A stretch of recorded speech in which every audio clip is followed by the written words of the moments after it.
ಉತ್ತರ ಕರ್ನಾಟಕ ನ್ಯೂಸ್, ಇದು ಕನ್ನಡದ ಉಸಿರು. ದೇಶದ ಐಟಿ ಹಬ್ ಖಾಸಗಿ ಕಾರುಗಳ ಬಳಕೆಯಲ್ಲಿ ಹೊಸ ದಾಖಲೆ ಬರೆದಿದೆ.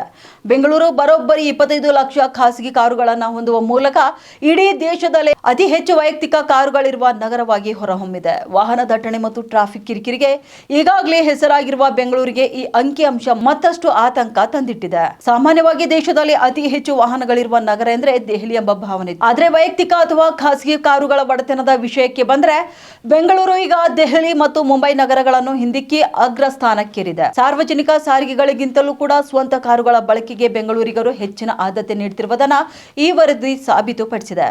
ಐಟಿ ಉದ್ಯೋಗಿಗಳ ಸಂಖ್ಯೆ ಹೆಚ್ಚಿರುವುದು ಮತ್ತು ನಗರದ ಆರ್ಥಿಕ ಬೆಳವಣಿಗೆಯು ಇದಕ್ಕೆ ಪ್ರಮುಖ ಕಾರಣ ಎನ್ನಲಾಗ್ತಿದೆ. ಕಿರಿದಾದ ರಸ್ತೆಗಳು ಮತ್ತು ಮೂಲ ಸೌಕರ್ಯಗಳ ಕೊರತೆ ನಡುವೆ ಇಷ್ಟೊಂದು ಬೃಹತ್ ಪ್ರಮಾಣದ ಕಾರುಗಳು ರಸ್ತೆಗಿಳಿತಿರುವುದರಿಂದ ಪೀಕ್ ಅವರ್ಗಳಲ್ಲಿ ಸಂಚಾರ ದಟ್ಟಣೆ ನಿಯಂತ್ರಿಸುವುದು ಸಂಚಾರ ಪೊಲೀಸರಿಗೂ ಕೂಡ ದೊಡ್ಡ ಸವಾಲಾಗಿಬಿಟ್ಟಿದೆ. ಮೆಟ್ರೋ ವಿಸ್ತರಣೆ ಮತ್ತು ಬಿಎಂಟಿಸಿ ಬಸ್ಗಳ ಸೌಲಭ್ಯವಿದ್ರೂ ಕೂಡ ಕಾರುಗಳ ಸಂಖ್ಯೆ ಮಾತ್ರ ವರ್ಷದಿಂದ ವರ್ಷಕ್ಕೆ ದಾಖಲೆ ಮಟ್ಟದಲ್ಲಿ ಏರ್ತಲೇ ಸಾಗಿದೆ.